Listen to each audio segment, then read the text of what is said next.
Hey everybody, I'm just letting the stream fire up here.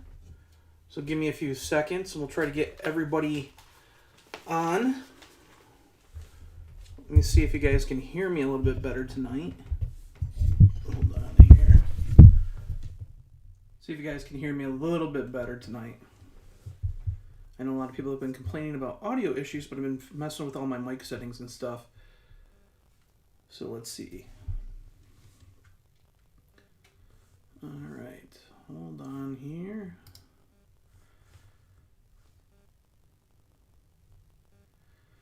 So how's everybody doing tonight? Make sure to comment in the thing so I can see your guys' comments and stuff. If you guys can hear me okay tonight. Like I said, I've been getting a lot of text messages and stuff saying that I constantly get low in my my videos. So I want to make sure that I sound alright. But if you can hear me, give me a thumbs up in the chat, and we'll start going. I know it's kind of late. I've just been busy doing stuff. We're getting ready for the weekend. Hopefully everybody's excited about the Super Bowl. I'm not, because my Detroit Lions are out, unfortunately. So let's see here. There's a lot to talk about tonight. There's a lot of stuff going on. So I figured we'd come on, talk a little bit about some stuff.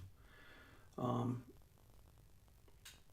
got some videos coming out this weekend for the channel, and everybody knows the big thing is obviously the 5.7 HEMI. We had a huge article about that on Mopar Insiders today. So we're going to talk about that. If this thing wants to load for some reason. So, but can everybody hear me okay? Hopefully everybody can.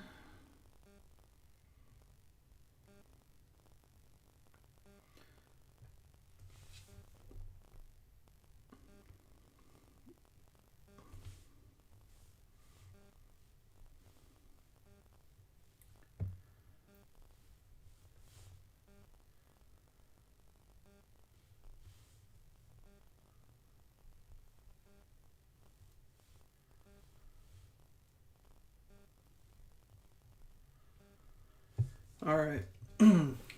All right, let's start. So the big news tonight was, obviously, we were talking about the 5.7 HEMI and how it's returning to production here in... Actually, it's being moved. Let's put it that way. It's been built in Mexico since, 2004. And actually, recently, they discontinued production of it to make way for more additional Hurricane production. Now, all the Durangos that you see now that are on dealer lots and stuff, they are built with, leftover 5.7 HEMIs and even the Hellcats. So there is no HEMI production right now. Hey, Dave. Well, you got to work tomorrow, huh? That sucks. So, but basically, yeah, everything that we've been seeing with the 5.7 HEMI with the Durango, it's all leftover production. They haven't been building them for a while, since I think last summer. So they've built thousands and thousands and thousands of these engines and just stockpiled them. So there's a lot of leftover HEMIs, but the problem is they're looking at continuing it because obviously there's a demand for it. We've heard Tim Kuniskis talk about it at the Detroit Auto Show. We've heard, let me see if I can get this thing going. I don't know why my computer is being slow. But anyways, we heard Tim Kuniskis talk about it at the Detroit Auto Show that, obviously there's a demand for the 5.7 HEMI and people want it back. But the problem he was talking about was, the first thing was the Atlantis electrical architecture on the Ram 1500. It's not... equipped for the 5.7 HEMI, so they have to redo it. And then he talked about the e-torque system, the mild hybrid system, and how basically the supplier for the 5.7 HEMI e-torque system doesn't build it anymore. So they'd have to get the tooling back. But not necessarily would it have to have the e-torque system. So that's really the only thing we haven't heard yet. about the 5.7 returning for the Ram 1500 is, will it have the e-torque or will it not? And, you know, with Trump cutting back on regulations and stuff, I highly doubt that the 5.7 HEMI really will probably have the e-torque system. I mean, it's a possibility. I mean, if you look at, you know, them trying to squeeze out every mile per gallon out of the engine, the e-torque system basically saves like, what, 2 miles per gallon? But if you build enough of them, it adds up. But since the EPA regulations have been pushed back, I mean, who knows? But we do know from at least 3 of our sources, Jared did a really good job on going through and checking out the sources and stuff to make sure that this was a done deal. And it sounds like it is. I mean, it's like 99% sure that it's coming back. So they're going to actually move the tooling and stuff to Dundee. And we're going to probably see the Ram 1500 have the 5.7 in it for the 2026 model year by the end of the year. Now, the interesting thing about all this is the fact that, from what we've heard, it's not going to be available on all the trucks. So a lot of people are going to be probably upset about that, you know, like that want to rebel with the 5.7. But it sounds like it's just going to be for the lower trim trucks. So you got to remember the 5.7 HEMI, even though they're moving the tooling and stuff, all that tooling and stuff is paid for. The engine, I mean, look how long the engine's been out with minor updates. And, you know, it only costs them a fraction of what, you know, you can go out and buy this as a crate engine for to actually build. So, I mean, the 5.7 HEMI is just, basically, it's just an easy, cheap motor for them to build because, I mean, they've been doing it for so long. And Tim has actually said in multiple interviews that he wants a sub $50,000 a sub $50,000 lineup of Ram pickups. So we already know, like, they have like the tradesman, obviously, and not a lot of people want a work truck, but they have a bunch of packages for the tradesman. We have the tradesman with the chrome appearance package, which makes it kind of look like a big horn.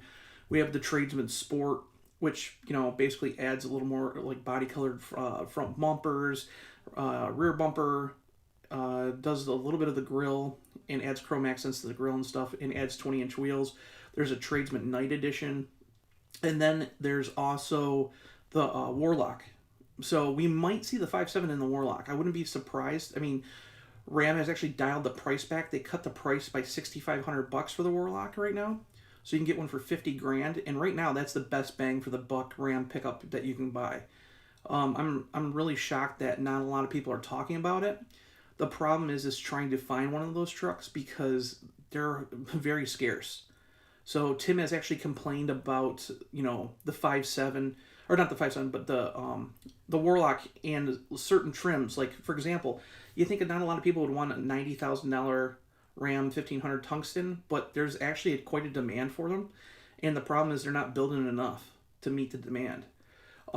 There's also a demand for Rebel pickups, and they still can't get enough of them built. So he's really trying to, you know, reconfigure how the manufacturing lineup works and like cut back on certain trims that aren't really selling well. So we might see less Longhorns and Limiteds and more Rebel trucks coming out. So it just depends on what dealers order and whatnot. But he's really trying to push, you know, these, you know, sub $50,000 trucks, because honestly, Ram really needs to have an affordable truck. I don't think a lot of people understand how important the Ram 1500 Classic, the old 4th generation truck, was to the Ram lineup. A lot of people who couldn't afford to get, you know, into basically a new Ram 1500, the Ram 1500 Classic was a really good truck for, you know, people that had bad credit, you know, people on the borderline of having good and bad credit. It was just a cheap option. It was the cheapest way to get into a full-size V8 powered truck in the U.S. And there was a huge demand for that truck. Unfortunately, the truck just lived past its prime, and it would have, for them to keep it going, it would have taken a huge, huge investment to make sure that it could meet crash test standards and whatnot, and it wasn't going to do it. They would had to invest a ton of money, because even though, like, if you look at the Ram 2500 and 3500, they share this, you know, the 4th gen cab, and they really are still the 4th gen trucks. There's still the same platform code and everything.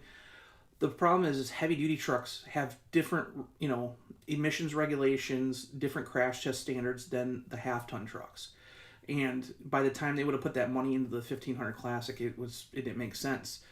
But they really need to find something to lower the price. They've tried to be competitive with the tradesmen, but the problem is you got to look at the Ram 1500 Classic. When you look at the pricing of that truck, whatever it says on the Ram website, because it's still up on the Ram website, believe it or not, the problem is like you look at that truck, but then it always had incentives on it. It always had a ton of incentives on it. So it really, you could get in that truck realistically for about $38,000 for a brand new truck. And there wasn't a whole lot of options. There was only, at the last, for 2024, there was only 2 trims. So, I mean, but the Warlock truck, that Warlock package on the 1500 Classic was just a super seller for them. And it got to the point where in Canada, one of our dealer friends up in Canada was saying that they had a meeting in Ram, or this is back obviously like a year and a half, maybe, yeah, about a year and a half ago. They said that they were upset because they were selling a ton of Ram 1500 Classics, but they weren't pushing the newer Ram 1500. Now, keep in mind, this is before the 2025 trucks. So they actually decided, hey, we're going to discontinue the Ram 1500 Classic in Canada, and it ticked off a lot of dealers because, believe it or not, up there, obviously their dollars like a lot less than ours right now, and it's been like that for a while. And times are tight up in Canada, and they need every little bit of dealers need any little bit of help that they can get to sell vehicles up there that are reasonably priced. And when you have a lineup of, obviously we know Stellantis vehicles just keep getting pricier and pricier and pricier. That Ram 1500 Classic was a huge part of that, sales for Ram. That's one of the reasons why you see a huge sale decrease this year, because if you look in the past, it's kind of funny. If you look at the U.S. sales numbers from Ram, so let's go back to like 2023 and 2024, they never broke it down. They always say Ram trucks. They never say Ram 1500, Ram 1500 Classic. Obviously, the Ram 1500 sells better than the Ram 1500 Classic, but the Ram 1500 Classic was a huge portion of those trucks. Sold more than the heavy-duty trucks. So when that truck was axed, Ram has to do something. So by bringing back the 5.7, they're really trying to make it appealing to people. But the problem is we're not going to see it on all those trims. Let's see here. Rumors at the plant is we will be getting the HEMI for the south side of the plant. Yep, that's what we heard, Randy. And a lot of people were asking, why not Trenton? Well, Trenton's been idle for a while, and there's just so much stuff going on. I'm thinking that they're trying to maximize, capacity at Dundee. So, I mean, they got the new 1.6-liter being built there for the Cherokee. And, it's going to be very interesting to see how the 5.7 goes. Again, it's going to be, what we've heard is it's only going to be available on tradesman models or tradesman-based models. So, again, it might be on the Warlock. But it will also be on, Bighorns. We haven't heard anything about the Laramie. We haven't heard anything about the Rebel. But there's even rumors going around that from a couple of people that we talked to, there might be even a discontinuation of the Pentastar in the trucks and just the 5.7 is the standard engine. So we're still waiting to hear confirmation on that. We don't try to post stuff that we really don't know yet. So, I mean, but Jared did a really good job going through and checking sources and stuff. So, but for example, it's not going to be just for the Ram 1500 for 2026. It's going to be for the Durango. Now, the interesting part about the Durango was the fact that they were going to axe the HEMI, and they've made it very public that, with these last call models that, hey, we're going to get rid of the HEMI after 2025. Then in December, we got a press release from Dodge saying, hey, we're extending 5.7 HEMI and Hellcat models. Well, honestly, they've been building these limited edition Hellcat models, but we haven't seen anything else, really. So, and you got to remember, Hellcat production is done. So they're only using stockpile engines. So I'm sure it's going to be super low volume, for the rest of the time that they're building this thing. Now, I haven't heard anything just yet if the Hellcat is returning for 2026, but we know that the 5.7 is for sure. But the difference was, from what we heard, what we confirmed the other day was that 5.7 HEMI was returning, We never said nothing about, you know, production being moved. We just said, hey, it's returning. And like I said, they've had a stockpile of these 5.7 Hemi engines for a while. But with continuation of the 5.7, at least for the next couple of years in the Ram 1500, it makes sense to move production. And the big thing is, if you're a UAW member, this is big news because you got to remember the last V8 engine that Chrysler built was the 4.7 at Trenton, and that was discontinued in 2009. So we haven't had a V8 built here in the U.S. for almost 16 years. So, I mean, this is a big thing. Like, you know, we used to have the Mound Road engine plant that built, like, you know, the LA engine, so the 360, built the, you know, the V10 in the trucks. It built the 318 and the 39. And then that plant was shuttered in 2003, and now it's gone. But then the 4.7 was really the only thing left, and then after that was discontinued in 2009, and that was it. So Mexico's been building every one of our V8s. So it's kind of cool that we are actually getting an American-built V8, in my opinion. Well, let's see here. They need to kill off the Hemi and start 100% new. The Hemi is tired and old. GM is making them look bad with the new Corvette engines. And you know what? I 100% agree. But the thing is, there's such a demand for this engine. The reason why I can say that, like, I can understand if they're just putting on the lower level trucks. The reason I think they're doing that is because, first of all, if you look at performance numbers for the 5.7 is, if you're gonna, how can I say this? The 5.7 only makes 390 horsepower in today's world. Okay, it hasn't been updated in forever. I think the last major update on the 5.7 was what, 2008. I mean, in 2019 we got the e-torque system, but that's just, you know, a bolt-on part really. But the interesting part about this is the fact that, yeah, it needs to be completely redone. And, you know, the problem is Carlos Tavares came in and killed the V8 program and basically said, hey, we're going to, you know, do all this, you know, emissions friendly crap. And honestly, if you haven't driven the new Hurricane engine, it's pretty impressive. I drove it in the Wagoneer. I have yet to drive a Ram 1500 with a Hurricane. So they're actually sending me an RHO at the end of the month that I'm going to have for a week. So that's going to be pretty fun. But I've been really looking for a new truck. The interest rates are still too freaking high in my opinion. But I'm looking at a Ram 1500 Warlock with the, you know, the standard output. So I'm not opposed to the new inline sixes. You got to remember, these inline sixes, a lot of people complain that it's not a V8 in that. But these inline sixes have been in development. Like, they started development in 2013, and their intentions were to replace the 5.7 and 6.4. So with that being said, they did their job. The thing is the original plan was for the Hellcat and stuff to stay around and only be on SRT stuff. So if you really wanted the V8, you would have to step up to pay a little bit more. But the problem is just, you know, people want that engine. And unfortunately, if you look at the new Charger, I mean, since I posted the video on my YouTube channel earlier today, and then this thing went up, I see a ton of YouTubers starting to say, oh yeah, the TRX is coming back. It's going to be put in the Charger. It's not going to be put in the Charger. I said this in my video. It's not going to be put in the Charger. It will not fit in the current Charger. So that's a done deal. The Charger is not getting a HEMI V8. If you look at... Again, it's just the 5.7. It's not the Hellcat that's coming to Dundee. The 5.7 is not going to be put into a TRX. I hear the most crazy stuff from people.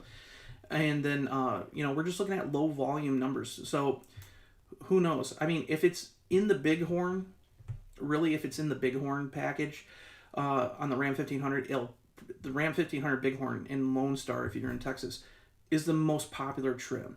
So, I don't know how necessarily it would be like a low production you know, model, but if it can undercut the price, obviously it's cheaper than the you know, the 3-liter, and if they can give, you know, people a V8 and kind of please some people, I mean, I'm pretty sure Tim Kuniskis is willing to do that to, you know, make people happy. So Ram has needed something to kind of give it a you know, a booster shot in the arm for sales, because everything's been like just fallen. And like I said, Tim wants a whole lineup of sub $50,000 trucks, and because this thing's so cheap to build, I mean, it makes sense to put it in and kind of, build up excitement with the return of the Hemi. So I don't necessarily disagree with you. I really think they need to come up with, we've had other engines besides the Hemi. The Hemi is just a name. And the thing is, with the 5.7, it's a really old engine. But if they come up with a new engine, like, formula, I would like to see a smaller displacement engine, something really high tech, dual overhead cams, something like that. I've said it before. Something that's, they could build like a naturally aspirated, let's say like a 5.2 or something like that. That could get like easily over 500 horsepower, like let's say 525 horsepower. And then do a turbo model, do a twin turbo like V8. That would be freaking awesome. Have it like 850 horsepower. Dude, they would sell every one of those. So I don't necessarily disagree with you. Let's see here. They have a patent for a 5.2-liter twin turbo Magnum. I haven't seen that. Let's see here. I wonder if they would ever consider bringing back the 6.4 SRT engine. Nope, they're not. I'd love to see this in a higher trim level Rams. So I really think Ram screwed up by not offering the 6.4, the Apache SRT motor in that. I really didn't understand why they didn't do that. I just feel like over the past few years, if you look back, if you're a diehard, Dodge truck / Ram person, it kind of cracks me up because I feel like Ram is very distant from what we were used to back in, the 2000s and early 2010s when it was part of Dodge. You got to remember, we got back in the mid 2000s. I mean, I was just coming out of high school, and then we got like vehicles like the Rumblebee. There was always special edition packages. Always special edition packages that kind of like, even though they used the same powertrain and stuff, they set themselves apart. We had the HEMI Express, the Thunder Road. Those were both kind of the same trucks.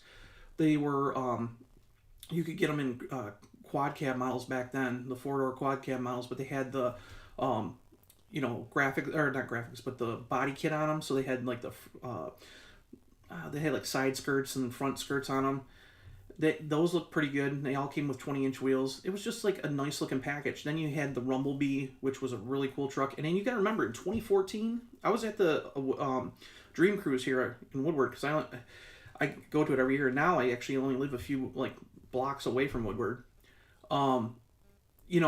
They introduced the Rumblebee concept truck for the 4th gen trucks, and that thing was killer. It was perfect. It was like the perfect sport truck, and they could have built that, and they didn't. And it just seems like, you look back in the 90s, they had originally they introduced the Indy Pace truck for 1996. That was just a special edition truck. It looked really good. It matched, the Viper had the blue paint job with the white stripes. And then they had, that package was such a big deal that the next year they introduced the SST, the super sport truck. That package basically was the same wheels, just you could get it in different colors, and they have the Indy Pace truck stuff on it. That was a nice package as well. I mean, they always did something that kind of set the trucks apart. You look at, we talked about the Rumblebee. The very next year, they did the Rumblebee in 2004 and 5. In 6, they did the Daytona, and that was available in 2 colors, silver and Go Mango. And that had that like plastic Daytona Charger wing on the back, and it still had that body kit that the Rumblebee and the Thunder Road and the HEMI Express had. But they did stuff like that. They made these really cool packages. Now, in the last few years, when they do create something like the Built to Serve series, that's fine.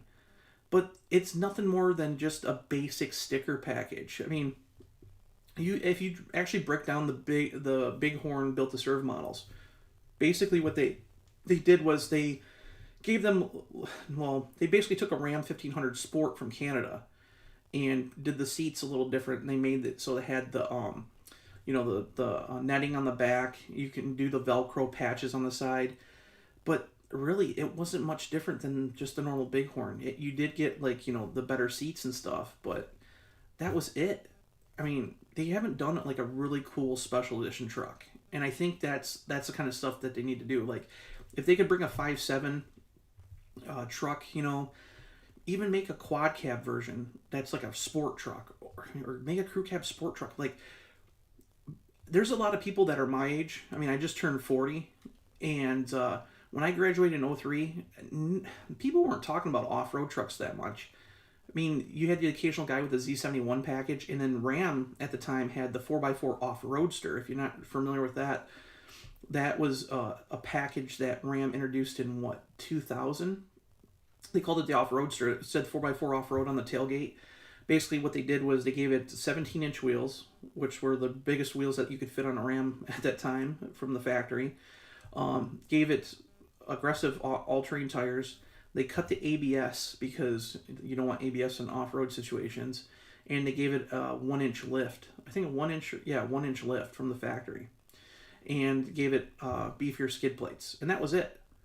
So, like, when you talk to people about off-road trucks back then, nobody really cared, And then everything was sport trucks, and I think they're missing out on a whole segment because everybody's doing off-road trucks. Why not do something a little different? Introduce a new sport truck. And having a 5.7 V8, I mean, the aftermarket for this engine, the really good thing about the 5.7, you could bash the 5.7 all you want, but if you're going to do a upgrade, like an actual build for an engine, the 5.7, the Eagle, this engine is pretty much bulletproof if you're going to turbo it. I mean, there's so much stuff for this thing, and it's way better than the 6.4 if you're going to like put turbos or anything on it, or a supercharger. This thing's a lot more heavy-duty built than the 6.4. So the 5.7's a good groundwork engine, but they could do something really cool. I mean, they need to introduce a sport truck. I mean, they've had concepts for over the years. They've had what? The Little Red Express concept. That was a cool one. I got video of that on this channel. They've had a whole bunch of cool trucks. Let's see here. Will Dodge aim for a sub 50K Charger? How do you think they'll do it? Well, they're going to... Here's the thing. From what we can see and what we've been hearing... Now, I'm going to tell you something that's kind of funny. If you go on this channel, I told you this the other day. If you go on this channel and go into my shorts, there's a video of a four-door that I posted on there in Blue Dacious, this new color that's coming out. And the four-door looks freaking phenomenal. They are going to introduce a rear-wheel drive. We know this for sure. Later this year, there's going to be a rear-wheel drive electric version, the GT. That one's coming out. And that one's going to have, I think, around 300 horsepower, somewhere in there. But that should be a pretty reasonable electric version. As for 2026, the ICE models, they're just going to have the two versions. They're just going to have the coupe with 550 horsepower, and then they're going to have the sedan with 420. I'm sure that for like 2027, we're going to see reverse packages. So people that want the 550 horsepower on the sedan, they'll be able to get it. But I really wish they would offer something else that was more affordable. And I think what they're going to do is, I think they're going to take and offer rear-wheel drive only vehicles. Like, if you look at the Charger right now, the 6-packs that are coming out, they're standard all-wheel drive. That's great for a guy like me who lives in Michigan. Like, one of my favorite car that I've ever owned was my 2014 Dodge Charger RT all-wheel drive. That was like the perfect car. But yeah, if you live in Florida or Texas or anything, you don't need all-wheel drive. So by cutting that out, it'll save a lot of money. But I think that's what they're going to do. I think they're just trying to roll out the models that they promised first, and then they're going to kind of like expand it. They did that with the last generation Charger. You've seen how it was. Back in 2020, they introduced the wide body. They introduced the wide body, and then like a year later, we got the Hellcat Red Eye. And then it's the same thing. They're just going to, every year they're going to offer something else. I'm sure that's what they're going to do to make it fresh. So, let's see here. Turbos are built into the heads. I seen the patent. I seen that patent, Randy. I seen that patent. That's on the USPTO website. I love going on the USPTO website. Let's check it out. Let's see here. If I can type right, USPTO. I seen that too. Oops, that's the wrong thing. There's a lot of good stuff on here if you actually know what you're looking for. I just did an article about a new, like, kind of electric vehicle PTO system they're doing with a winch. That's pretty cool. It's going to be for, like, future Jeeps and stuff. We got to do this, and then we got to put assignee, name, search. All right. Yeah, I seen the thing for the turbos inside. It was a while ago, though. Let's see here. It might be on the second page. Electric turbocharged emissions controls. Let's see here. It's got to be on here somewhere. Cylinder head with integrated turbocharger. Right here. This is what you're talking about. So they got this patent on October 1st. It was filed. Look at it was filed May 1st of 2020. So I mean, that would be cool if they could do that. Usually if you go to the patent websites, you can usually find some very interesting stuff. But it doesn't necessarily mean that they're going to do it. But, I mean, it's a cool idea. I'm sure that they're going to be working on a new V8 program with Tavares. Well, I should say, they're working on something. I know they're working on something. They've been working on something for a while. The problem is whatever they come up with, they are going to have to, you're going to have to wait a couple of years. That's the only sucky part about it. So, honestly, I've said this before, if the Charger is to get a V8, first of all, it's going to take hundreds of millions of dollars to update that car. But realistically, that car is due for an update in like 2028. Excuse me, 2028. It would probably be somewhere around there that they would do something like that. So, I'm not trying to give away anything, but I've heard things through the grapevine that they are working on something, and it's been for a little while. So, we're just ramping up the 2-liter Hurricane and the 1.6 around November. Yeah, so that 1.6 is going to be very interesting. I don't know why they chose the 1.6 because it's based on a Peugeot architecture that was built along with GM a long, long time ago. And that 1.6 liter engine, they've had tons of problems with it in Europe, but I've been told that it's been redesigned for North America use. So it'll be very interesting to see how that works out. So, hey, 300 See Me, how are you doing? Is Ram actually coming out with a street performance truck? Not that I know of. There is nothing on that we've heard through our sources at Mopar Insiders. We haven't heard anything on the street performance truck. So that's why I'm saying they should build one. I think they should. I would love to see like the new, Hurricane high output in something that's like a street truck. The new Hurricane high output motor is pretty impressive. If you guys have a chance, why is my mind going blank? The girl who has a YouTube channel who won Roadkill Nights, she's got a D100 or D150 Ram with the Hurricane engine in it. She's running like almost 9-second quarter-mile passes with a freaking Hurricane, a 3-liter Hurricane in it. So, I mean, there's a lot of potential with that motor. And from what we hear, they are working on another version of the Hurricane. So, it's supposed to have like 750 horsepower. But it's supposedly it's going to be not an all-aluminum engine. It's going to have an iron block and stuff because they're going to run so much boost through it. But it'll be very interesting if that engine actually makes it, because let's say if they decide to do a HEMI V8, the problem is, the thing that worries me is Trump's in office for 4 years. And let's say that there's some kind of liberal government that gets, back into power. all they have to do is switch stuff around. And the honest to God's truth is they need electric vehicles anyways, because if you look at California and how crazy they are out there, Gavin Newsom and stuff, like their carbs stuff is getting even worse. Like by 2032, you're not allowed to have an internal combustion engine lawnmower and stuff like that. Like if you go to if you're a landscaper and stuff, you have to use all electric. I think even before that, like 2030. But they're looking at like restricting, if you own a classic car, how much you can drive it a year. So electric cars there's a need for them. The problem is just there isn't an infrastructure for them that's a solid infrastructure.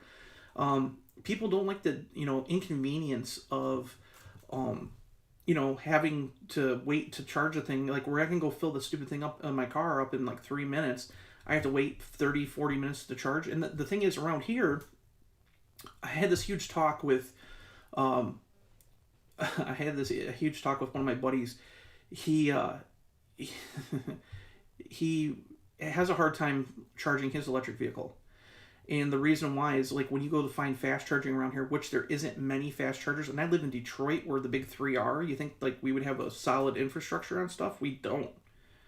But he said that 30% of the time when he gets to a charger, like an actual charger station, that it's broke and won't work with the vehicle. So that's the problem. Like, when you do find something, is it going to work? We have an EV Go system that GM put in at the local Myers here. And honestly, it's probably the most reliable system because we do have a Tesla supercharging station, but obviously Stellantis stuff can't work on it yet. But it's the only one that's near us is in the hood. It's on 8 Mile. It's in a Myers parking lot, and it's kind of like a shady area where there's like homeless encampments and stuff underneath an overpass near there. So the problem is like, yeah, our infrastructure sucks here. And really, for me, a person like me, like I said before, I'm not an EV person. I drove the new Charger Daytona. I think it's a freaking awesome car. I don't care what people say about, oh, it's electric. It's freaking fast. People can bash it and be like, oh, hey, it's not that fast, compared to other cars. Well, it's a big freaking boat. You got to remember, it's an E-segment car. It's a full-size freaking car. People complained about the outgoing Charger and Challenger. This car is just as big, but it handles way better. The actual updates, like the visibility out of the car is freaking phenomenal. Drives so much better. The suspension is night and day difference, like way better. But the power is on par with, like, if you get into the Scat Pack model, the power is on par with the Grand Cherokee Trackhawk, which runs about the same. And the funny thing is like, you put it in drag mode, the thing squats the rear when it accelerates, because it hooks up and goes. It's fast. So the people who complain about that car not being a performance car are stupid, because all the people that complain about it haven't driven it. And the interesting thing is the people who have driven it all say the same thing, like, holy crap, this is way better than the car that we had. Now, I'm a HEMI guy. I'd rather have a V8. I'd rather pop the hood and see what I'm looking at and work on something and have fun with modding it and stuff, where the electric vehicle doesn't do that. But if you're talking about performance, it's awesome. The problem is the price of that car. It needs to be like $10,000-$15,000 cheaper. But honestly, it is a fast car. So, yeah, I seen your video, Butter. I seen your video on the Daytona. How'd you end up liking it? I had to drive my Demon 170 with an oil leak to low dodging it. We need to live stream the subject together. I'm game for that. But no, nonetheless, did you end up liking the car? It looks a lot better in person, doesn't it? Now that you've actually seen it and touched it and stuff. Because I've talked to you quite a bit about how cool the car actually is in person. The EV thing's not for me. But performance-wise, I mean, that thing can freaking haul ass. There's some things, like I said, I'm very picky about the new Charger. There's some things I love about it. I absolutely love. I do love the interior. I don't like the haptic button crap. I want physical buttons in that car. And I do not like the stupid glass full glass roof. I think that is dumb because I want to have like a sunroof or something in it. So, but it's a cool car. But yeah, I can't. I'm that driving the Daytona made me really, really excited about the 6-pack models. And I'll tell you what, one of my buddies, who works over at Windsor, he said to me, he goes, they're building a ton of pilot models right now. They're building 4-door 6-pack models right now, and they're building like 10, 15 a day. So that car, they're really amping it up. And he said to me, the funny thing is production's supposed to start in June. And he was telling me that, you know, if things are going really good on that program, I guess, from what he can hear, the gas program is just going like phenomenal compared to what the issues were with the electric stuff. That they might even try to push it up another month. So that's not confirmed or anything yet, but he said that they're talking about it if it keeps going as good as it is. So that car is going to be cool. It's got a brand new 8-speed transmission that's going to be built in Kokomo. It's a 880 RE, so it's actually the 4th gen ZF transmission, but because it's built by Chrysler, it's got a different code. So like if it was sent in from ZF, it would have been what's it, 8HP 80, but because Chrysler's building it, it's called 880 RE, and it's supposed to be even faster shifting, a lot smoother. And the funny thing is the 850 RE is a pretty smooth engine to begin with, but this one's supposed to be even smoother, faster. So I cannot wait to drive that car. Cannot wait to drive it. It was cool, but I thought it was slow. Felt like TRX speed-wise. I wish it was easier to live stream together on YouTube. Yeah, I wish that too, man. We'll have to figure something out. When you say it feels like a TRX speed-wise, I kind of get what you mean, because that car, there's so much glass in that car, meaning you could see out of it like so well. We're so used to having the old L series cars where we kind of like are surrounded by the dash. It kind of like, I was surprised at how many times I looked down and how fast I was going in that car. I can understand why it feels slow. I think it's a lot of it has to do with like, you know, optical confusion. But it's quick. It's just, it does kind of feel slow. But, dude, I cannot wait for that freaking 6-pack model. It's quick, not as fast like a TRX. So, I just think, dude, I think they would sell a ton of more of those if they just cut the pricing on them. And it's going to be interesting because I just did an article, and I'm going to post a video tomorrow about it here on the channel. So I don't want to go too much into it. But this past week, I was, I like to, when I'm bored, I fool around with like cars.com and stuff. And I go on there and I'm like, holy crap, there's a ton of 2025 models already in dealers. I couldn't believe how many 2025 models were actually on the lots already. I figured they would hold them back for a little bit and then let the 2024 stock, dissolve. Nope. And the funny thing is if I get yelled at by Dodge for breaking an embargo because these cars are already on the lot, I'm so sick and tired of hearing them say that. Like, oh, you broke an embargo. If it's on the lot, you can go to buy it. It's not embargoed because obviously it's here. But the 2025 Charger's on lots now. So the funny thing is this month we've seen, at first they were putting 0% financing for 72 months on the 2024 models. Now, if you go to Dodge's website, they're adding an extra $3,000 onto it. So I can't wait to see what they're doing for next month, because now it's going to be kind of interesting because now we're getting a whole mix of 2024 and 2025s, and there isn't any difference between the 2024 and 2025 models. The only difference, really, and I break that down in the video, is the fact that the 2025 models is you get to select your package. And you're still limited to what you can select because, unlike what people thought, because those were supposed to be the first call cars, they basically said, hey, we're going to equip all of them, like all the Scat Packs had the Stage 2 package, so they had 670 horsepower instead of 590. If you look at the RT, it's got 496 with the Stage 1 package instead of 456. The very interesting part about all this is the fact that you have to buy those for 2025. So you look at the actual base price, then you have to put an extra what, $2,500 or whatever down, or no, even more than that. I think it's like $3,200 down to have these staged packages that are still mandatory on the cars. So their marketing whole gimmick cracks me up because it was supposed to be free last year, but you were still paying for it in the price, and the pricing hasn't changed for 2025. But the good news is you can get a cheaper model for 2025. So if like I wanted to go order one, I'd still have to pay that extra money for the stage package. But I can go in there and say, hey, I don't want the carbon and suede package and save myself $3,000. So you can cut the cost out of the cars a little bit, but you're still buying that freaking 670 horsepower, upgrade no matter what. But all the pricing's the same. It's still the 2-door only right now. So yeah, now they're the 2025s are already reaching dealers, and there's still 2024s sitting here in Detroit in holding lots that are still waiting for upgrades. So I don't know what they're going to do with those cars. I don't know if they're going to scrap them.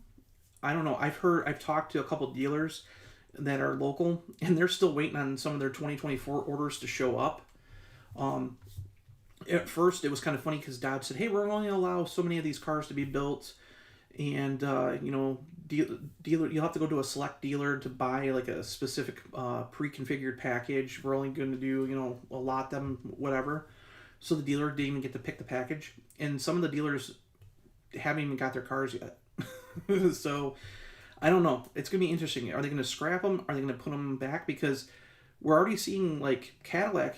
They got their new SUV. What's it? The Vistic? Was it the Vistic? I think it is. That's a 2026 model. We're already seeing 2026 cars come out. So are they going to bring 2024 brand new cars to dealers? I don't know yet. But there's still quite a few of them sitting on holding lots. Let's see here. I did end up leasing the Daytona because the lease programs for the employees is insane. I wasn't a huge fan of EVs, but I couldn't turn down the deal. Hopefully they will offer the same for consumers. Yeah, the thing is like if you're an employee, you can get some really good deals right now. I think on Dodge's website, because I live in Detroit, let me see here. Because I live in Detroit, all the employee stuff pops up. Let's see here. Let's see if you guys can see this or not. So yeah, here's the 0% APR for 72 months. Now look at, see, $3,000 bonus cash allowance. And don't mind this starting price. If you see this, $59,595. You actually pay way more than that because that doesn't include destination. That doesn't include, your stage 1 upgrade for the RT. But yeah, if you look $3,000, and then if you're an employee, you can do you have to put $3,700 down for 36 months. It's $479. But the thing is, if you lease it, this is the stupid thing because Trump hasn't done anything with the EV incentives like at all. So they still have those. But if you look at the Charger Daytona, because it's built in Canada, if you buy it, you don't get that $7,500. But if you lease it, you get the $7,500 tax credit. So I don't know why it's that way. I think it's stupid. And then if you don't want to lease it, if you don't want to lease the car and you're an employee, right here it says you get an additional $5,000 cash if you basically buy the thing. So I don't know. I'm going to be very interested to see residual values. I've seen these vehicles show up on commercials already. I did a whole video a couple weeks back about Stellantis trying to, actually I think it was last week. I did a video on Stellantis trying to redo their marketing plan because they were talking to dealers and they were saying, hey, we're going to be more aggressive at the local level. And there's this like company that goes on social media and post videos for specific dealers using inventory. Let me see here. Let me see. Dodge commercial, or let's just do Dodge ad 2025. Let's see if it shows up. But anyways, they had these commercials on here that were like local commercials, and they showed it was really interesting because they showed like local pricing, but they I want to see if I can find it. I don't know where it's at. I'll have to see if I can find it. But anyways, if you go back through my videos, you'll see them. But it says like the residual value, what these cars are priced, and for like a 3-year lease, you have the if you go to buy it at the end of the lease, it was a RT. It was valued at $28,000 after 3 years. That's what they guarantee it to be worth, 28 grand. So if you buy a 2024 Dodge, or yeah, it was a 2024 Dodge Charger Daytona RT, the residual value at the end of the lease term, if you go to buy it, was 27 something. So I was like, holy crap. That's the problem with EVs, man. They lose their value like totally like fast. Hold on here. I gotta turn my heat on out here, man. It's cold.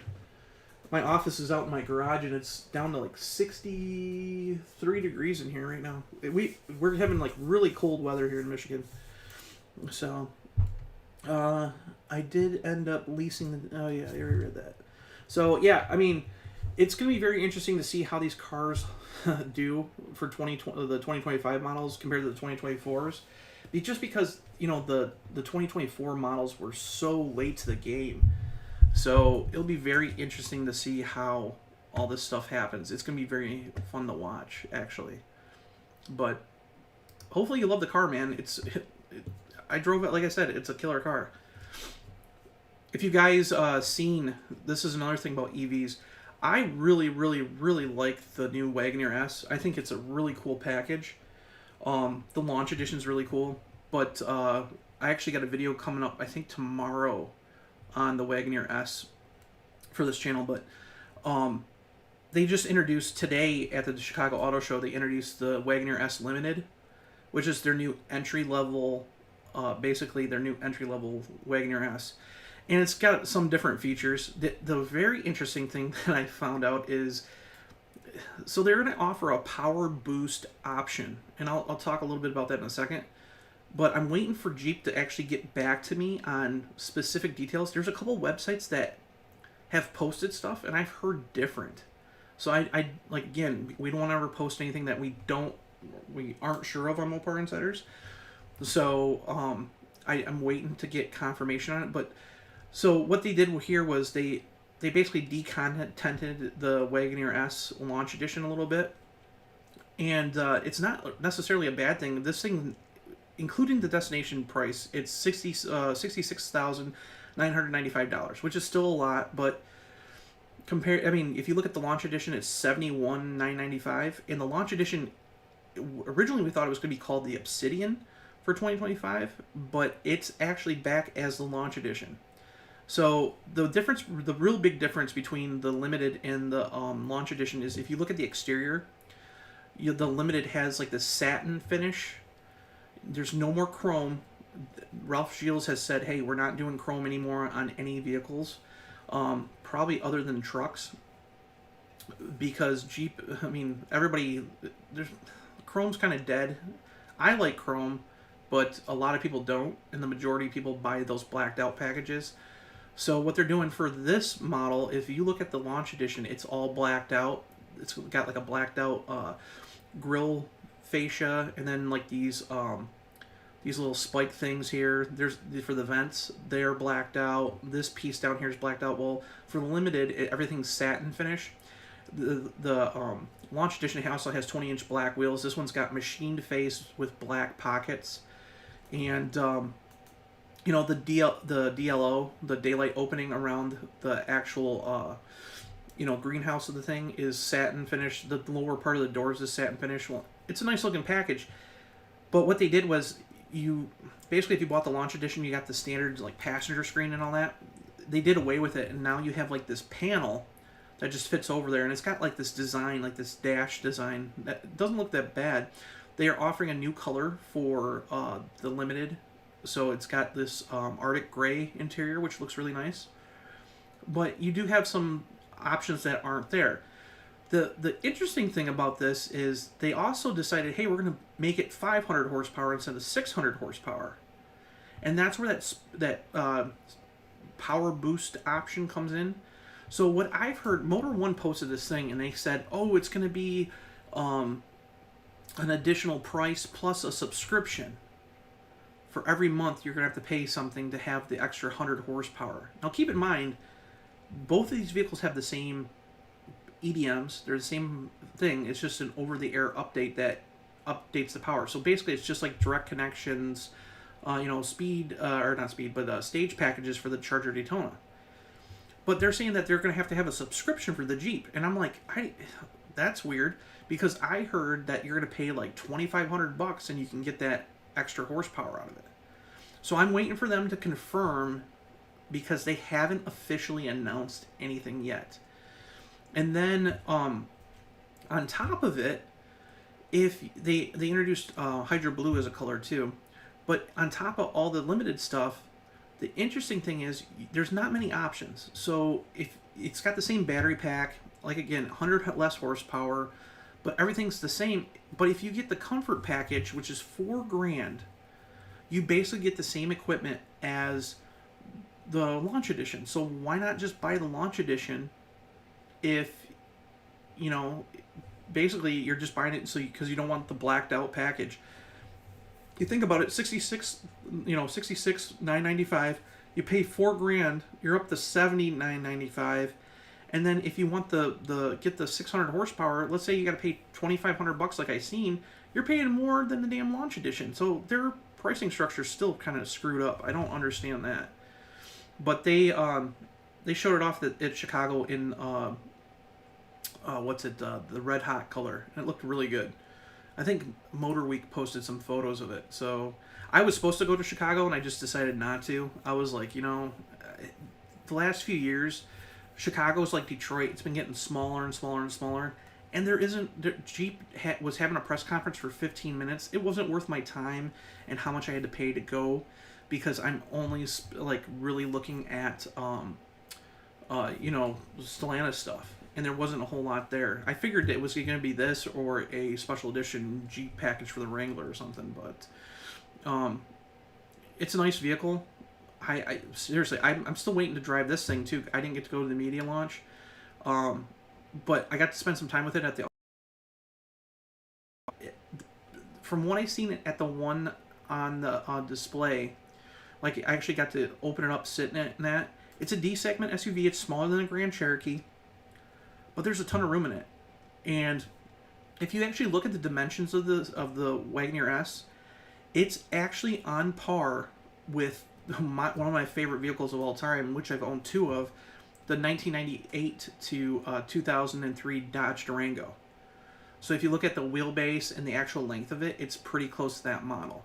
So, I mean, it's got tons of room. It's garageable, which is really cool. And it's fast as hell, because, I mean, it's 1/10 of a second slower than the Charger, which is a much bigger car, but it's 200 pounds lighter. So it doesn't need that 670 horsepower. So, but the interesting thing is, like I said, one of the things like I love to go on and get, sometimes I notice that they put pricing early, is, let me see here, is Costco. They like to put pricing for the vehicles early on here. The company that runs Costco's automotive stuff. And if we go to the Wagoneer S for 2025, here's the limited. Let's see here. Go to build vehicle. If you look here, it says Power Group, $2,500. I don't know if you guys can see it over. Maybe it's cut off for you guys. Maybe not. Let me see. It might be cut off. But anyways, it says $2,500 here. And it says 500 kilowatts electric drive power output. Well, if you do the 500 kilowatts, you know, it's $2,500. And then you go to Motor One, and then they say on Motor One, let's see, where is it? Trying to find it real quick. I know it was on here because I just seen it the other day, right here. Base 2005 Jeep Wagoneer S puts full power behind paywall. So they say here it's cheaper, blah blah blah blah blah. But then they say For certain electric models, it costs blah, blah, blah, blah. Let's see here. Subscriptions represent... I don't know. Anyways, they go through a whole thing saying that it's probably going to offer a subscription. So it's just like, I'm waiting for Jeep to actually come out and say something to me about, hey, I can post this and actually have a legitimate thing. Now, the interesting thing about the Wagoneer S too, if you guys aren't familiar, is you notice that it's a limited. So last year, Antonio Filosa, who was the former Jeep CEO and now is still the Stellantis chief operating officer, he basically said, you know, he didn't want to have Jeep as a sub-brand anymore because it was confusing. It was kind of crazy. So what they did was they said, hey, we're going to take and make Jeep part of the normal portfolio. They got rid of the Wagoneer exclusive website and all that stuff. But in order to make it feel more part of the brand, they're going to get rid of the Series 1, 2, and 3 names and give them normal names. So this is the first Wagoneer product to have a normal Jeep name. So this is the limited package. Now, next year, for 2026, at the end of the year, we're going to be seeing an updated Grand Wagoneer and Wagoneer. So it's going to have like minor changes. They're going to have like an updated front fascia, some interior updates. I don't expect a lot. But they're also gearing up for a new 4xe model. They're going to have basically the Ram Charger powertrain in the Wagoneer, the Wagoneer and Grand Wagoneer, and then they're going to offer an all-electric BEV model. That one I'm not sure if they're going to do because obviously there's a pushback against BEVs, but those ones are going to have limited and summit names instead of like stage 1 or like level 1 and level 2 kind of deal. So they're going to actually offer names from what I've been told from my sources. So this is the first one to offer an actual name instead of like Series 1, Series 2 kind of deal. So, let's see here. I heard they're going to be able to do a software update that will match the launch edition's horsepowers. Yep, that's what I just talked about. Is the new Cherokee going to be the same size as the Wagoneer S? It's going to be very similar to the Wagoneer S. Let's see here. My buddy Glenn Polina shot some spy photos the other day of the new Cherokee, and I did a whole video on it on here and talked about it a lot at Mopar Insiders. If you look at the back, let's look at the side first. First of all, the A pillar, the front doors, and the B pillar and the back doors are the same. The difference I see, it's going to have a completely different front end. The back is where it gets different. It doesn't have that spoiler. It's more like a conventional Jeep. If you look at the back, instead of having the drop down with the spoiler out the back, it's basically the roof is extended. So it might be longer, but the dimensions wise, it should be very close. It's still going to be a D segment SUV. And the interesting part about this is a lot of people have said, oh, it's going to be a 3-row. If you look at this picture right here, I do not see that being a 3-row SUV. Here's the hatch. There's not much room for even a little kid back there. So, but the interesting part is they're really going to try to distance the Cherokee from the Compass, because the new Compass is actually supposed to grow slightly in size. So the problem with the last generation Cherokee was it was a cool vehicle. When it came out, it was polarizing. It got a lot of sales. But the problem was headed into 2017 when they introduced the new Compass. The problem was, if you look at the actual footprint of the vehicles, the Compass was smaller, but the interior volume was actually almost the same, if not a little bit more. So a lot of people realized, like, hey, I can buy the Compass that looks just like a mini Grand Cherokee and basically have the same amount of room. So they basically did away with they said, hey, we're going to update the Cherokee. We're going to put a more conventional, non-polarizing front end on it. And when they did that, it just killed the sales. Sales dropped off. And then we had COVID right after that. Then we had the semiconductor shortage. And Belvedere was the most affected plant. And with them being only one vehicle there, which was the Cherokee, it was shut down like non-stop. It got to the point where they just said, hey, we're done with the Cherokee. We're done. Sales weren't doing that good. The Compass was cannibalizing the hell out of the sales. so they got rid of it. So that's their big concern this time, is to make sure that this generation Cherokee isn't cannibalized. Now the interesting part about this is this Cherokee is only for North America. From what I've been told, it's not going to be sold as a global Jeep. The Wagoneer S is. We've already seen. Well, he just left. Jeep Europe's main guy. He just left, and he mentioned like literally like a week ago that that the Wagoneer S is coming to Europe to replace the Grand Cherokee. You got to remember, the Grand Cherokee and the Wagoneer S, the size footprint is smaller. Like with the Wagoneer S. Over there, they're restricted to. First of all, they're restricted to size because of the European streets. The Grand Cherokee is kind of big for over there.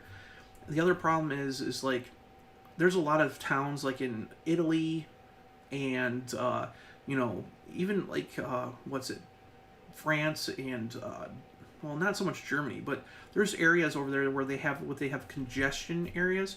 So basically, you have to have an electric vehicle in certain cities to be able to go around and drive your vehicle. Because they won't allow, like, they allow plug-ins and stuff, but they won't allow internal combustion engines. It's stupid. It's just their liberal ways. But anyways, this Cherokee won't be over there. It's just going to be a hybrid. So it's not going to be a plug-in. It's going to be a hybrid only. 1.6-liter turbo with a new 3-speed automatic hybrid transmission. So I don't know horsepower or anything yet, but it will run on electric, kind of like how plug-ins do and stuff. It's just you won't be able to plug it in. It'll just run on normal, like a gas engine. So it's going to be a Miller cycle engine too. But nonetheless, it's going to be very interesting of a vehicle. Size-wise, though, it should be pretty close to the same, and they should show share a lot of parts. I think the interior is going to be very similar to what we've seen on the Wagoneer S Trailhawk model. It was a little different than the Wagoneer S, but not drastically different. So the Wagoneer S moniker is dumb. They should have just been a Grand Cherokee EV. Well, the size difference between the Wagoneer S and the Grand Cherokee is quite a bit different. I have a picture somewhere. Hold on here. Let me see if I can pull it up. Give me a second here. I'll see if I can pull it up so you can see the size difference. One of the guys that's on... what is it? One of the guys that's on the Wagoneer S EV page that I'm part of on Facebook sent me a picture right here. Let me see if I can send it to my computer, and I'll show you real quick. Give me a second here. There it comes.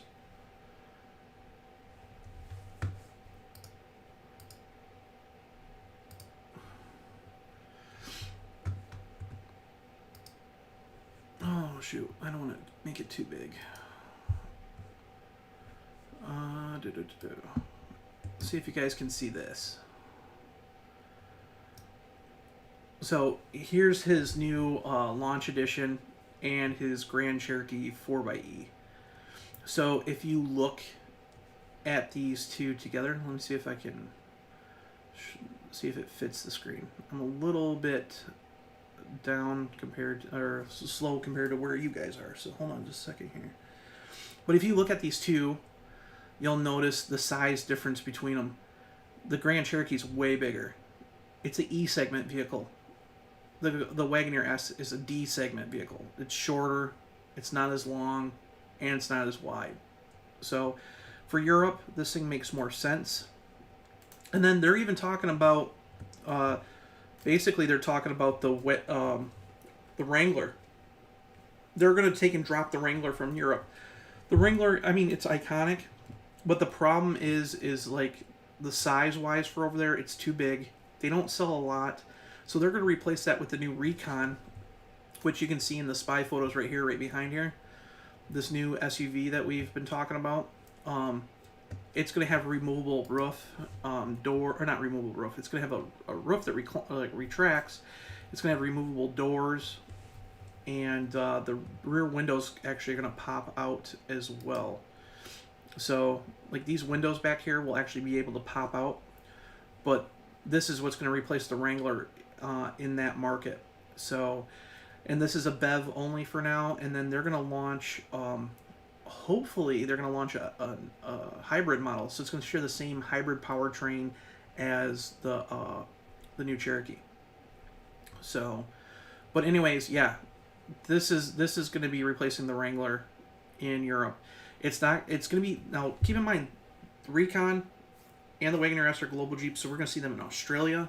We're going to see them everywhere. South America.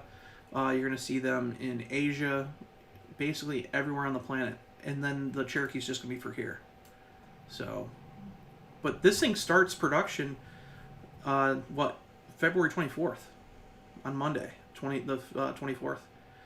So I originally thought that this thing would be the thing that they were talking about in Chicago, but they're not saying nothing yet. And then we heard that, even though it's coming, they're going to start job 1 in February. They're going to go through containment like what they did with the rest of them, but we're going to get them like third quarter. So they're going to start arriving in dealer lots in the third quarter.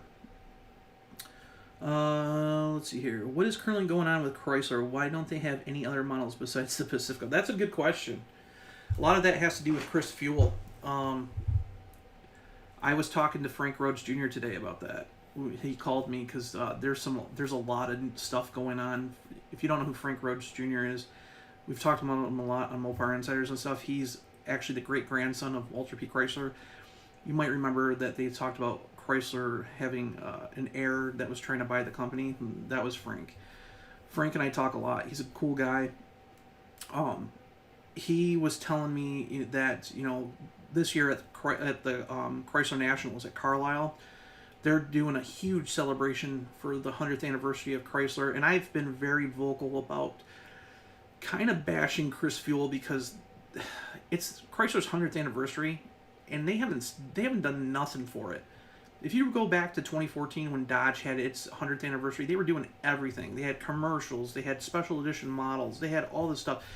There's not one single 100th anniversary badge on any freaking minivan. There isn't nothing. They finally, at the Detroit Auto Show, they celebrated the 20th anniversary of Stow and Go, but didn't say a damn thing about the 100th anniversary of the Chrysler brand. And I'm kind of like really passionate about it because I love Chrysler. I mean, obviously, I got rid of it, but I had that 2023 Chrysler 300C. I got a 79 Chrysler 300 out in the garage. I love the Chrysler brand. I'm very passionate about the Chrysler brand, but she's been terrible with it. Like, absolutely terrible. She hasn't done anything. We had the Airflow, which looked all right. I mean, it would have been nice to have a new vehicle. They haven't had a vehicle since 2017, a brand new one. And she canceled that actually pushed it back to have it redesigned because she didn't like the design language. So now we got the Halcyon concept, which that's going to go to Carlisle. So if you haven't seen it and you're going to the Chrysler Nationals at Carlisle, that will be there.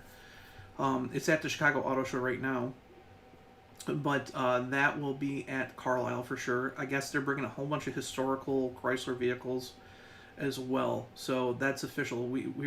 Frank was waiting to hear back, to hear what they were doing because they're putting on a huge 100th anniversary bash at the Chrysler Nationals. Frank's got like Sherman tanks coming because Chrysler built the engines for him and stuff like that. Actually built Sherman tanks. I think there's 2 or 3 coming. There's a whole bunch of people that have like very historical Chryslers from the 20s and 30s coming. I'm trying to talk to my dad into taking the 79 300 down. I'd like to trailer it down and drive it, but we'll see. It's going to be very interesting to see how that thing goes because, I mean, they're going to have a big bash. And Dodge is bringing stuff, too. We don't know what Dodge is bringing. Frank told me that, but they're on board, too. They're bringing stuff. So it's going to be very interesting this year. But as for the brand, they haven't done anything. Now, she talked about they're going to have for 2026, they're redoing the Chrysler Pacifica. And she says it's going to use this new design language. Okay. It's going to be the same freaking van. And they're updating the exterior, which you can't really change the whole design language if you're just updating the front fascia and maybe the rear. And that Halcyon concept looks nothing like a Chrysler. It looks more like an Aston Martin mated with a freaking Tesla. It looks nothing like a Chrysler vehicle. But Chris Fuel is something else. Like, she's a nice lady. I've met her twice. I met her first at the 300C unveil party at the Detroit Auto Show. That's when I ordered my car. I actually talked to her for a few minutes there. And then I talked to her again at another auto show. But I don't think she understands the Chrysler brand. So I love Sergio Marchionne. I love Sergio. I thought he was a great guy. But the worst thing he ever did to Chrysler was he got rid of Chrysler's identity. And Chrysler's identity was that it was a blue-collar luxury brand. A brand that everybody could, the working man could afford a luxury car. It competed against brands like, obviously, Mercury, which is gone now, and Buick, which is actually doing really, really good. So, and if you look at Walter P. Chrysler's, life, he actually fixed the Buick brand, made it successful, and then he left General Motors. So he was the actual president of the Buick brand. And that's why Chrysler turned out like it was. He bought Maxwell and turned them into a blue-collar luxury brand.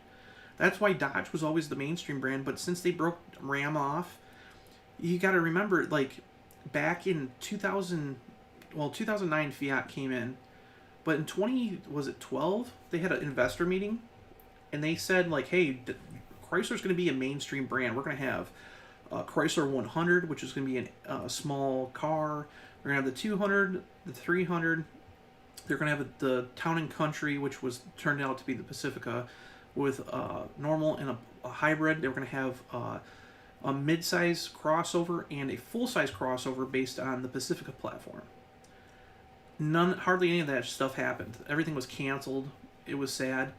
But they said, hey, we're going to make it into a mainstream brand. And that was the dumbest freaking move, because you don't picture, if you're wanting to buy a Chevy, you don't cross-shop with a freaking Chrysler.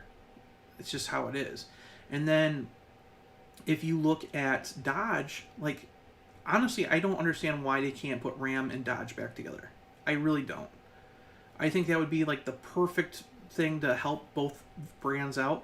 They had such a great marketing campaign. I mean, I understand that they did it for, marketing. That's why they broke the two up. But there was always Dodge trucks and Dodge. I don't understand why they can't be two of the same and make an actual full lineup like they did before to compete against Ford head-on and Chevrolet head-on. I think that was the dumbest thing, breaking up the brands. But when Chrysler became a mainstream brand, everything since then, all the plans for Chrysler has gone downhill. They updated the 300 in 2015, and that was it. The last Chrysler 300 commercial was in 2018, and it featured Gary Cole, if you know who he is. He was the guy who played the boss in Office Space. But they didn't put any money into the brand. Everything was about the Pacifica. Every commercial has been about the Pacifica, and the Pacifica does really good. Everybody says, oh, Chrysler's dead. If you look at the sales numbers for 2024, Chrysler sold, well, if you add the Voyager into it, it sold about 115,000 Chrysler Pacifica minivans in the U.S. That's just the U.S. That doesn't include Canada, okay? You look at Alfa Romeo. They sold 8,500 units in the U.S., but the Chrysler brand outsold them globally, and the Chrysler brand's only in North America. And they have 3 vehicles. And you look at what Alfa Romeo's doing. Alfa Romeo, they've already gotten plans for the new Stelvio, which is going to share basically the underpinnings of the new Charger Daytona. They got a new Giulia coming out, which I wrote an article about on Mopar Insiders the other day.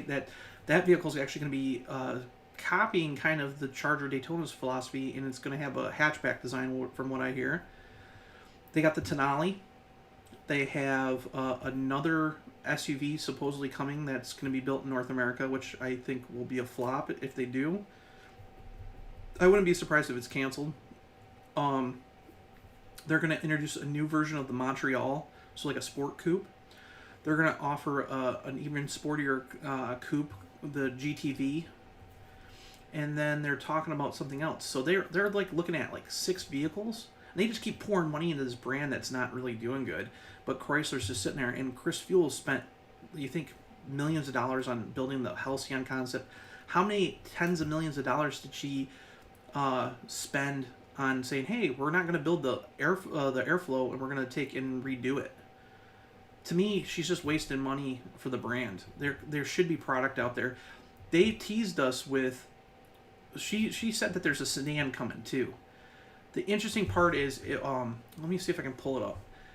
They showed us teaser shots. They actually showed us, the media, some teaser shots, and I posted them on Mopar Insiders. There was, if you remember back at the EV day presentation back in 2021, she actually had, or she wasn't even part of the company then. This was back in June. They actually showed off some sedan stuff, and hold on here. I'm trying to see. Here we go. So this is an article I wrote on the 30th. She talked about that basically the Pacifica is getting an update. That C6X crossover, which is basically the airflow with its new design, that was put on hold for the whole month of January because they were waiting to see what Trump would say. And I'm waiting for her to come out and say that Chrysler will not be an all-electric brand. I think the all-electric stuff has come to an end. So it's going to be very interesting to see when they make this announcement, because it's probably going to happen soon. So, but, and then she said there's going to be a new, car based on the Halcyon concept. This is a really cool car here that they teased the media with. And it's a hatchback design, and you can tell it's an EV, but it's a sporty hatchback design. It's like a four-door coupe, kind of like the Charger, but more squared off in the back. We haven't seen nothing. At all. So, who knows, man? I'm very curious. One car I missed is the 200.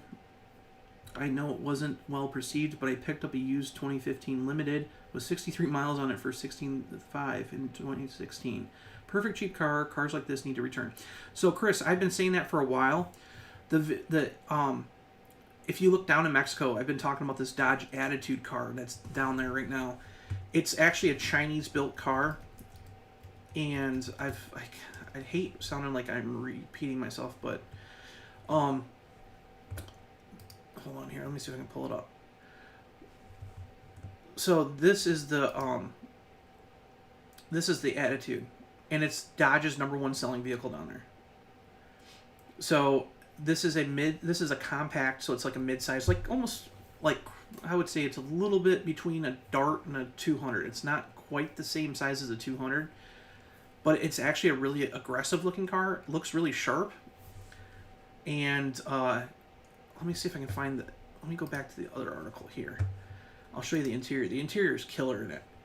So anyways, it's built by GAC. It's actually called the MPOW, but it looks really good as a Dodge. And they did a really good job of like blending it in for a Dodge, because I mean they put the actual Rombi logos on it. Let me see if I can zoom in here for you. Let's see. The interior though is just killer. Like, it just looks really nice. So the interesting thing is everybody thinks the 200 was a failure. It was not a failure. They spent $1 billion on the car, and over $1 billion on developing the car, and they spent $1 billion updating Sterling Heights Assembly to build the second generation 200. The interesting thing about the UF, that's what the code name for it, was when they developed it, they wanted it to be the best in class of everything. So they made it have all-wheel drive optional, a V6 optional. It had to park itself. It had self-parking options. It had all this tech in it. The problem is that when you buy a mid-size car here in the U.S., if you look at a Camry or an Accord, you don't see $55,000 Honda Accords. You don't see $55,000 Camrys. You don't see performance-based versions of those cars. I mean, Toyota's got a TRD package, but there's nothing performance about it. It's just a styling package, really. The people that buy those cars want something that is very economical, and a lot of people that are looking at that segment buy them as appliances. So the problem was, if you look at, like I've said before, if you actually look at the sales of the 200, let me see here, good car, bad car, right here, because I looked this up not too long ago. If you look at the sales of the 200, now mind you, it was the it was the Sebring prior. But when they refreshed it in 2011, sales were 86,987, right? 2013, this is after the M&M campaign, went up to 122,480. I don't know if you guys can see this. Hold on. Let me see if I can pull it down here.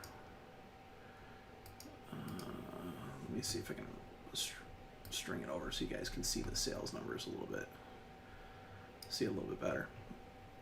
So anyways, in 2011, they had 86.9 for sales. And then you look the very next year, because the imported from Detroit campaign, it had 135,000. So in 2015 was like late 2015 we get the new car, right? Look at the sales jump. 177,889. That was the official number of sales for the 200 in 2015. Now keep in mind, Chrysler sold a total of 120,000 minivans this year. Or not minivans. They sold 115,000 minivans, but they sold an extra like 5,300 300s. So their total was about 120,000. And this year, Dodge sold a whopping 140,000 vehicles. This 200 outsold those in 2015. Then you look at the next year, it's dropped off drastically. And there's a couple of reasons why. The first thing was they introduced this car, they built the state-of-the-art plant. Now keep in mind, they built the former Dodge Avenger and 200 at the plant, but they built a whole new section of the plant with a new paint shop and everything, and they weren't even using the old line that those cars were built at. So they extended the square footage of the plant to build this new car, weren't utilizing the old part, and they sold a ton more cars. But right after that, they decided, hey, cars aren't selling like they thought. They were going to keep their muscle cars and the 300 and stuff, and they decided, hey, we're going to get rid of the Dart and stuff, and we're going to open up to more SUVs, because Ford had done a plan that was very similar to that at the time, saying, hey, they're going to get rid of their cars and focus on SUVs. So Stellantis basically said the same thing, and right after the like 6 months into building the 200, they said, hey, next year we're canceling our sedans. And then you might remember Sergio Marchionne coming out and say, like, oh, the car is kind of a flop because, you know, the people didn't like the back seat because it's kind of like the headroom in it kind of sucks because of the slope of the roof. So he goes out and he says, oh yeah, we copied the design from Hyundai, from the Sonata.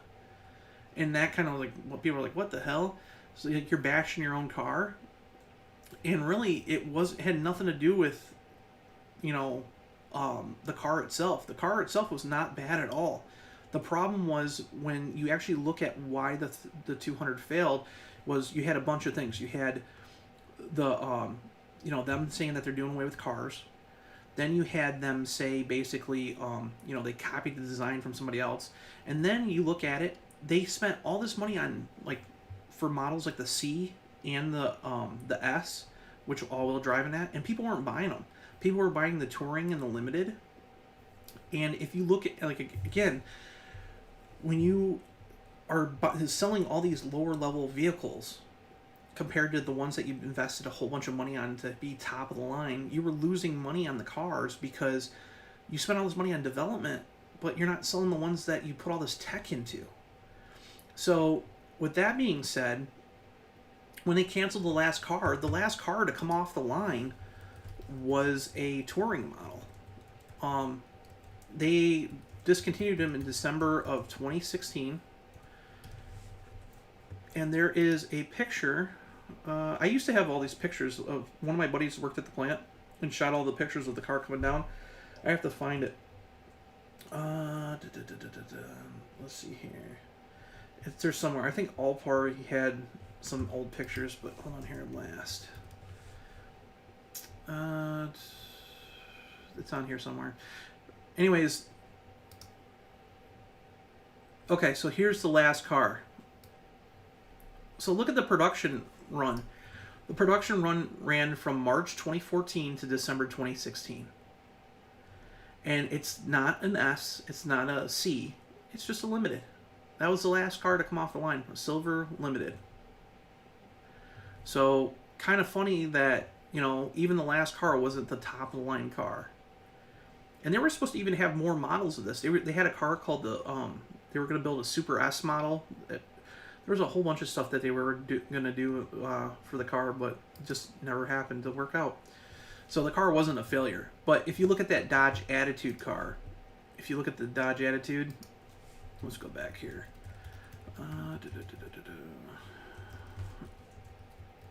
If you look at the Dodge Attitude, it's a nice looking car, but the interesting thing is about the Attitude is its price.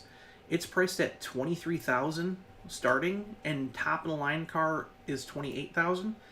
Mind you, you get like, you know, depending on the package, so it starts out with an SXT, then goes to a Sport, then a GT. They all have the same engine. There's no optional engine. So you get a 1.5 liter turbo with 168 horsepower, so it's not top of the line horsepower. You get a 7-speed dual clutch transmission. But I mean, it still is 0 to 60 in like 7 seconds, or actually under 7 seconds. Gets good fuel economy in that. It looks really good, but I mean, for the price, you can't, like down in Mexico, they need something like this because they can't afford like the vehicles that we have here. So this thing's been killer. This is like, this car makes up 2/3 of Dodge's sales down there. They sell about 3,000 cars a month. But yeah, this is a special edition one here. This is they're what they call the Green Hornet model. But the interesting thing is this car does everything well, but it's not a best-in-class car. And really, that's kind of like what Dodge needs. They need a mainstream car that will do good. So I 100% agree with you. Why not have a new Chrysler 300 based on the new Charger platform with the Turbo 6? We've all been asking that. We don't understand why they haven't done that. Let's see here. You mean to tell me you couldn't use the Stella Large frame to make the new 300? That's what we're saying. The Stella Large platform will make a new, a new, like, whatever car they're planning on. It's going to be a Stella Large. But the thing is like, they should have just came out with like a 300 like car anyways. It doesn't make any sense that they're wasting time by not making product. So, but keep in mind, Chrysler's not going to die. I had to laugh because, let me see if I can pull it up. Chris Fuel was in, so Frank, like I said, Frank Rhodes is a good friend of mine. Let me show you real quick. Frank did an interview back in November, and it was recently posted on CNBC.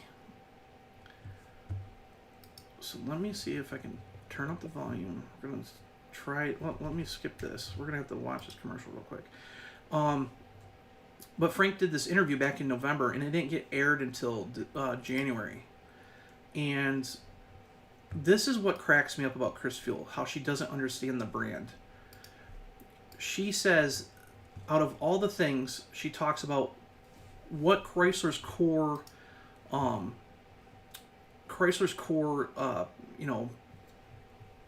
audience, what she's trying to get the brand to become. It's not blue collar luxury. And just watch what she says and what they say about this. You're gonna laugh. Tariff on all products imported from the country.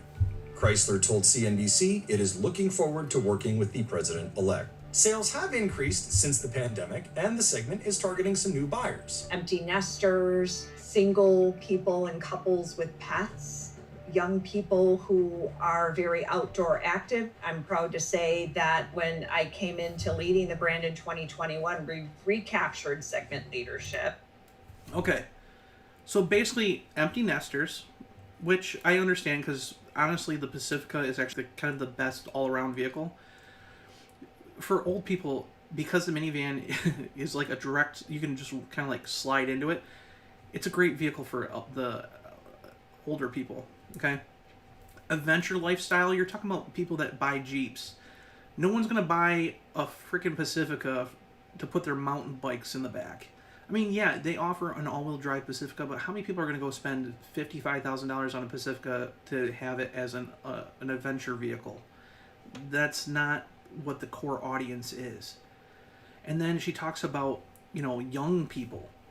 How many freaking young people are going to go out and buy a minivan? Like, she does not get the whole freaking brand. She doesn't get the minivan segment. She doesn't get it at all. I don't understand.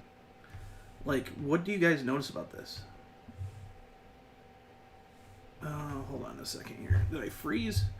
Let's see if I froze.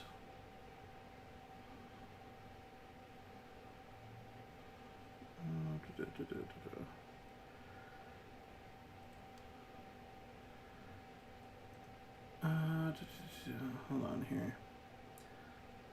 My freaking phone froze, so hold on.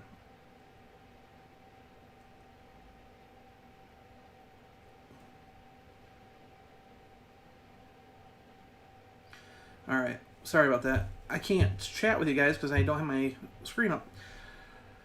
But she doesn't understand the thing. But what do you notice about her office? There's like nothing. Usually people who are busy have like a cluttered office. She's got a purse and a couple pencils. She doesn't look busy at all. She doesn't even have this picture hanging up on her wall. Like, and now she's head of Alfa Romeo, which cracks me up. Another thing that leads me to believe that I'm reading this comment down here. It says, this woman sounds like the exec who tells everyone that the company is in really good shape and everyone's job is safe the week before massive layoffs. And it's got 1,000 likes. She's now the head of Alfa Romeo North America. Since Tim Kuniskis came back, they gave her that job. And Alfa Romeo went through this whole thing where they're going to be all electric by 2027, and it's failed miserably. The European market has pushed back against expensive EVs. The North American market's pushed it back against EVs. So now Alfa Romeo's publicly come out and said, hey, we're going to do ICE models, hybrids, and electric vehicles. So completely changed their thing. She's on CNBC talking about how that's going to happen for that brand, but won't mention what's happening for Chrysler.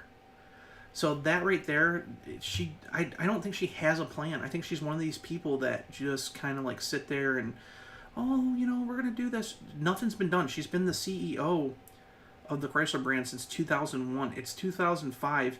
So far, she introduced the discontinuation of the 300. She introduced the fact that they're not building the car that they've been developing for a while and that they're redesigning it. She introduced a concept car that was a pipe dream concept.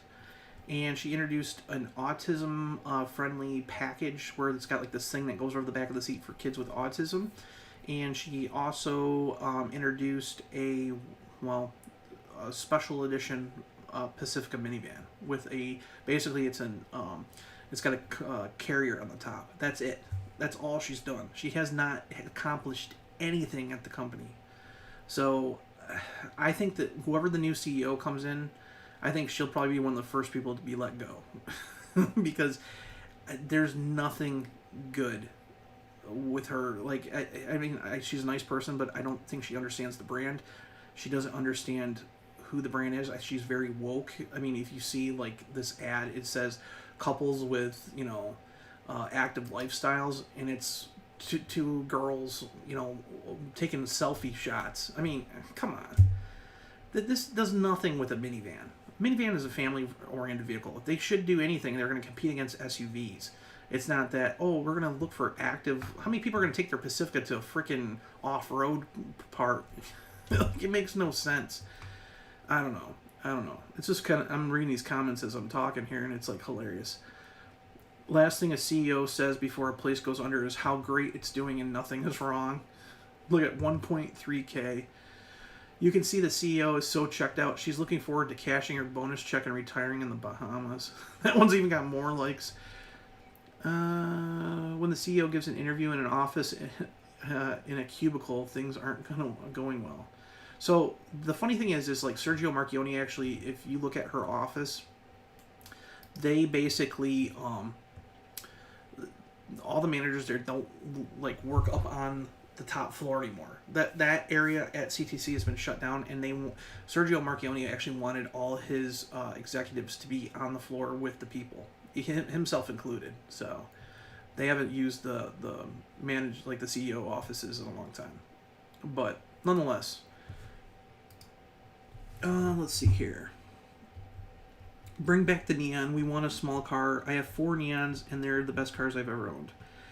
Yeah, the Neon's actually a really cool car. My best friend is obsessed with the Neons. He's got a project car he's working on right now.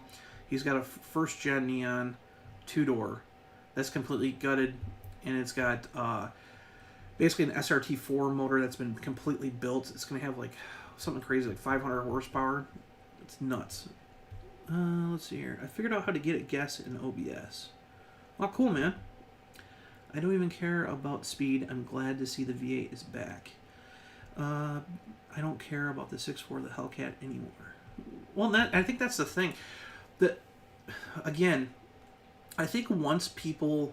I know Dodge, what they're doing is they're really rushing to get that 6-pack model out to dealers because they want people to get... the people that hate the EV stuff, they really want to get that car out there because, one, it's going to sell a lot better than, obviously, the electric stuff.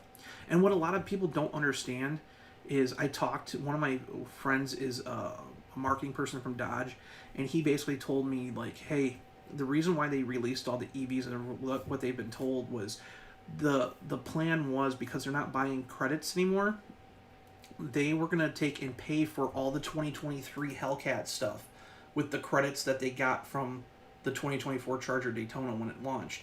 The problem was that they waited so long to get the car out that they didn't make the requirements, basically. They were right there. They had to build so many cars and sell them by an X amount of time, and I don't think they made it. So it's going to be very interesting to see what the repercussions of are because of the late launch, because we're already seeing that because I just said 2025 cars are showing up on dealers. But the problem is like if you are trying to pay off these EV credits by launching cars that people aren't going to buy. That's one of the reasons why Kuniskis, when he came back in and he could do what he wanted to do, the first thing he did on the first day he was back, he said, hey, we're not going to launch the Ram 1500 Rev first. We're going to launch the Ram Charger first. Because that's what people want. That kind of action really sets the tone and shows where the company was going. Now, Butter showed a video quite a few times of Tim Kuniskis at a investor meeting. And Kuniskis is talking about how he has his hands tied behind his back, that they would continue building V8s as if they could, but they can't buy credits anymore, and that the CEO kind of tied his hands behind his back.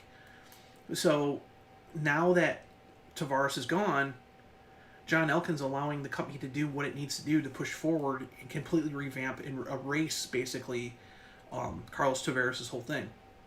The very interesting part about Tavares being gone is Tavares' whole agenda was this Dare Forward 2030 program, where if you look at the actual thing of Dare Forward 2030, it was carbon zero by 2038.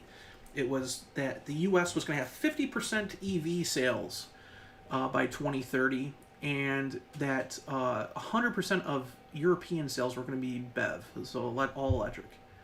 And his plans have failed drastically before even 2025 happened, to the point where they were cutting costs at all. I mean, he fired so many freaking people.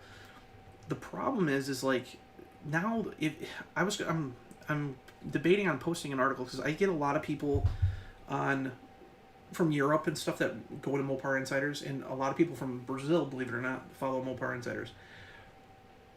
They just announced that they're hiring a ton of people, like thousands of people down in Brazil, to help with the new powertrain strategy that they're going forward, because they're doing like basically biohybrids. So basically they're hybrid models that will run on ethanol, and they're doing like all this stuff, and they're hiring people. And literally like 6 months ago they were firing people. So, and then we've seen here in North America that they were firing, he fired 2% of the staff, and that it consisted of your electrical engineers and your software engineers, and that's when you had your launches for your Ram 1500, which were botched.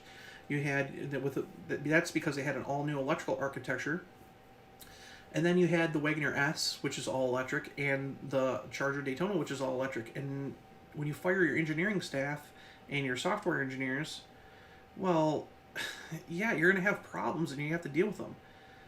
But things are changing like really quick, and that's why I always tell you, like, guys, like, every day is different at the company. So like every time we hear one of these reports, everything changes like constantly. So every day we're learning something new. Let's see here. With the Trump administration, EPA should be pretty much scrapped. Should help. It should help for certain areas. You know, a majority of the country, but there's still, what, 11 or 12 CARB states that still follow, you know, California regulations. Like Pennsylvania is one of them. Virginia actually backed out of it. The governor of Virginia pulled out of CARB, and now he's being sued. So, I mean, it just depends. Like I said, there's going to always be a thing for EVs that's needed, because you're going to have these, you know, states that aren't going to follow this CARB regulations with, you know, all this emission-friendly stuff. But it should help the, you know, majority of, you know, buyers across the country that actually want to buy the things. So, but they're going to need a little bit of both. One of the best campaigns I've ever seen was last year. Ford had made this huge announcement, and it was something that I was really like. I've owned a couple Fords in my life, and they were both pretty good cars. But you know, Bill Ford and Jim Farley got up there and basically said that they screwed up, and he mentioned it right to their investors. They said, "Hey, we screwed up." That's exactly what they said. We screwed up. This whole push forward and EV stuff's not working. So we're going to revamp our whole lineup, and we're going to focus more on hybrids. And it was so refreshing to hear like somebody actually say, "Hey, we screwed up." And then they came out with these commercials. I don't know if you guys seen them. I played them on here before. For commercial 2024. They basically said that they were building a vehicle for everybody, and it was really cool. Let me see if I can find them real quick. They had this really cool campaign though. It was really cool. Let me see. Hold on here. It was a few months ago, so I mean Ford puts a lot of videos out on their thing, but they were really big here in Detroit, and they had this whole campaign about you know, it didn't matter if it was gasoline, you know, hybrid, whatever. They showed Mustangs. They did one with the F-150. They did a whole bunch of cool stuff. Let's see here. See if they're still on here. But I really was shocked that, you know, they actually came out and said like, "Hey, you know, we're not going to go forward with our EV plans. We're going to refocus." Like they canceled out like one of their biggest projects was that new 3-row all-electric SUV, and they said, "Hey, we're canceling it and we're going to focus on the hybrids." I mean, that was they spent a lot of money on that program and they canceled it. I don't know if it's even on here anymore. That's the problem. I gotta start like saving all this stuff. Let me see. That's 2023. We want 2024 stuff. Your way. Here we go. What moves you? Start here. Here we go. This should be it. It's not about how you start. It's about finishing what you started. We've got a whole lineup of trucks to help you do it. Gas, power boost hybrid, or all electric. The power is yours. So like they did that for the F-150. They did this one here. Feel the rush. No matter how you power up. In a Ford that's made to thrill. And of course it's going to load. But anyways, you get the point. Like Ford did all these commercials. Hybrid or all electric, the power is yours. The power is yours. Like, great marketing. Doesn't matter if you're gonna want an electric, a hybrid, or a gas engine. We're gonna build it for you. Like, freaking genius. That the decision is yours. It's not gonna be the government putting it on you. Like, that's the kind of crap that Stellantis should be doing. And they still haven't officially come out with an official, like, restructuring plan to fix all this stuff. Like, they've had interviews with all the CEOs. Yeah, we're changing stuff. But they have not yet come out and officially announced a change, which is stupid to me. They've made comments for months saying, "Oh, we're going to look at hybrids," even before Tavares left, and they had never come out and said anything. Even their latest press statements still say the Dare Forward 2030 agenda. Like, Dare Forward 2030 doesn't frickin' exist anymore. They've pretty much ripped it up. So, I don't understand why they keep going it. Dropping the bigger full EV vehicles for the focus on hybrids.